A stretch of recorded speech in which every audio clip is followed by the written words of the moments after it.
मनोज जरांगे पाटील यांच्या मराठा आरक्षण आंदोलनाला लोकांनी संपूर्ण महाराष्ट्रभरातून प्रचंड संख्येने प्रतिसाद दिला। बरेच महिने चाललेल्या या आंदोलनाला आता वेगवेगळी वळणे लागत आहेत। आता सरकारने जरांगेंच्या आंदोलनाची चौकशी ही SITच्या माध्यमातून करण्याचे निर्देश दिलेले आहेत। यामुळे काही दिवसांपूर्वी जरांगे पाटलांचे धाबे दणाणलेले दिसले। भुजबळांप्रमाणे त्यांच्याही छातीत कळ येऊन गेली। आता जरांगे पाटील गनिमी काव्याने लढणार असल्याचे सांगत आहेत। नमस्कार, तुम्ही पाहत आहात भन्नाट महाराष्ट्र। मराठा आरक्षणासाठी लढा देणारे मनोज जरांगे पाटील यांनी काही दिवसापूर्वी उपमुख्यमंत्री देवेंद्र फडणवीस यांच्यावर गंभीर स्वरूपाचे आरोप केले होते। फडणवीस मला सालाईनच्या माध्यमातून विष देण्याचा प्रयत्न करत आहेत असा दावा जरांगे यांनी केला होता। जरांगेंच्या या आरोपानंतर महाराष्ट्रात एकच खळबळ उडाली होती। फडणवीसांनी मात्र हे आरोप फेटाळले होते। त्यानंतर आता जरांगे यांनी फडणवीसांवर पुन्हा एकदा गंभीर आरोप केले आहेत।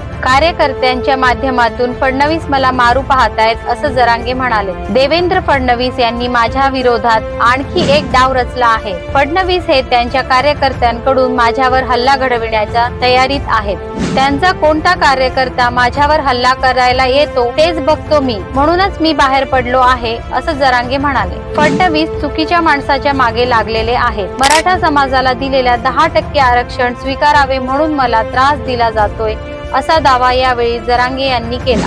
हा प्रयोग त्यांना बहुतेक छत्रपती संभाजीनगरातच करायचा होता। महिलांचा आदर केला पाहिजे असं ते सांगतात। छत्रपतींचा विचार घेऊन पुढे जात आहोत असा ते दावा करतात। मात्र हल्ल्यासाठी महिला पाठविण्यात आल्या। गृहमंत्र्यांनी एवढ्या खालच्या पातळीवर जाणे योग्य नाही। मराठा समाजाला दिलेल्या 10% आरक्षण स्वीकारावे म्हणून हे केले जात आहे। मात्र देवेंद्र फडणवीस हे चुकीच्या व्यक्तीच्या नादाला लागलेले आहेत। फडणवीस यांना अशा प्रकारच्या गोष्टी शोभत नाहीत अशी टीका जरांगे यांनी फडणवीसांवर केली। दरम्यान काही दिवसांपूर्वी जरांगे यांनी अंतरवाली सराटे येथे बोलताना फडणवीसांवर आरोप केले होते। मला सलाईनच्या माध्यमातून मारून टाकण्याचा फडणवीस प्रयत्न करत आहेत। फडणवीस माझं एन्काउंटर करू पाहताय असे वेगवेगळे गंभीर आरोप जरांगे यांनी केले होते। या आरोपानंतर फडणवीस तसेच भाजपाचे इतर नेते चांगलेच आक्रमक झाले होते। जरांगेंच्या या आरोपाचे पडसाद थेट विधिमंडळात उमटले होते। जरांगेंच्या आंदोलनाची चौकशी करावी अशी मागणी भाजपाने केली होती। त्यानंतर विधानसभेचे अध्यक्ष राहुल नर्वेकर यांनी जरांगेच्या आंदोलनाची चौकशी ही SITच्या माध्यमातून करण्याचे निर्देश दिले होते।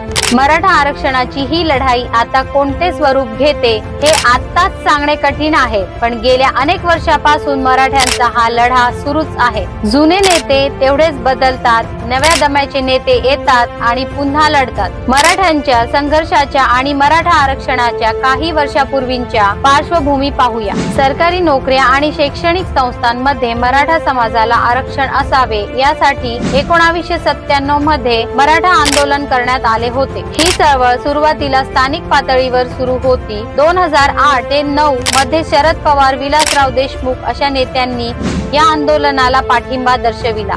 2014 पर्यंत महाराष्ट्रातील प्रत्येक पक्षाने या आंदोलनाची बाजू घेतली होती। छत्रपती शिवाजी महाराज यांचे वंशज उदयनराजे भोसले व युवराज संभाजीराजे भोसले यांनी मराठा आरक्षणासाठी पुढाकार घेतला। मराठा आरक्षणासाठी राज्याच्या सर्व विभागात परिषदा घेतल्या गेल्या। हे प्रकरण मुंबई उच्च न्यायालयामध्ये गेले। तेव्हा त्यांनी मराठा समाजाला 16% आरक्षण देण्याचा राज्य सरकारच्या निर्णयाला स्थगिती दिली। पुढे मराठा समाजाच्या आरक्षणाला स्थगिती देणारा मुंबई उच्च न्यायालयाचा आदेश रद्द करण्यास सर्वोच्च न्यायालयाने नकार दिला। 2017-18 मध्ये मराठा क्रांती मोर्चे निघायला सुरुवात झाली। राज्य सरकारने आरक्षण देण्याचा निर्णय घेतल्यावर त्यावर मुंबई उच्च न्यायालयाने कोणत्याही राज्यात आरक्षण 50% जास्त नसावे असे सर्वोच्च न्यायालयाचे आदेश आहेत असे म्हटले। मराठा आरक्षणाविरुद्ध सर्वोच्च न्यायालयात ॲडव्होकेट डॉक्टर जयश्री पाटील यांनी याचिका दाखल केली, तर हा खटला त्यांचे पती ॲडव्होकेट गुणरत्न सदावर्ते यांनी यशस्वीपणे लढला। 5 मे 2021 रोजी सर्वोच्च न्यायालयाने महाराष्ट्र सरकारचा आरक्षणाचा निर्णय रद्द केला आणि मराठा आरक्षण हे असंवैधानिक व अवैध ठरले। 5 न्यायाधीशांच्या खंडपीठाने एकमताने हा निर्णय दिला दरम्यान जालन्यात सकल मराठा समाजाची बैठक संपन्न झाली। सरकारने सगळे सोयरे कायद्याची तात्काळ अंमलबजावणी करून मराठा आरक्षणाचा मार्ग मोकळा करावा अशी मागणी या बैठकीत मराठा आंदोलकांनी केली। आम्हाला राजकारण समजत नाही, आम्हाला आमचा अधिकार कळतो असं म्हणत प्रत्येक गावातून 1-2 मराठा उमेदवार लोकसभा निवडणुकीसाठी अर्ज करणार आहेत। हा निर्णय मनोज जरांगे पाटील यांचा नसून तो समाजाचा निर्णय आहे असं म्हणत मराठा आंदोलकांनी आता राजकीय नेत्यांविरोधातच रणशिंग फुंकल्याचं दिसत आहे। तिकडे गुणरत्न सदावर्ते यांनी उच्च न्यायालयात याचिका दाखल करत म्हटले आहे की सगळे लोक आपल्या जातीसाठी उभे राहत आहेत, मग खुल्या प्रवर्गासाठी कुणी आहे की नाही?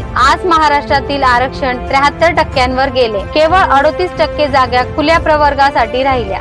खुल्या प्रवर्गातील विद्यार्थ्यांसाठी हे अन्यायकारक आहे। खुल्या प्रवर्गावरील हा अन्याय थांबवण्यासाठी ॲडव्होकेट गुणरत्न सदावर्ते यांनी उच्च न्यायालयात याचिका दाखल केली आहे व त्यावर तातडीने सुनावणी व्हावी अशी सदावर्ते यांनी कोर्टाला विनवणी केलेली आहे। त्यावर उच्च न्यायालयाच्या खंडपीठाने येत्या शुक्रवारी या प्रकरणाची सुनावणी करण्यात येणार असल्याचे आणि याबाबत सरकारलाही नोटीस बजावणार असल्याचे म्हटले आहे।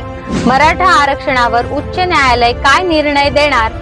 मराठ्यांचा आरक्षणाचा तिढा सुटेल का? यासाठी पाहत रहा भन्नाट महाराष्ट्र। भन्नाट महाराष्ट्र चॅनलला लाईक, शेअर आणि सबस्क्राईब करा आणि बेल आयकॉनला क्लिक करायला विसरू नका।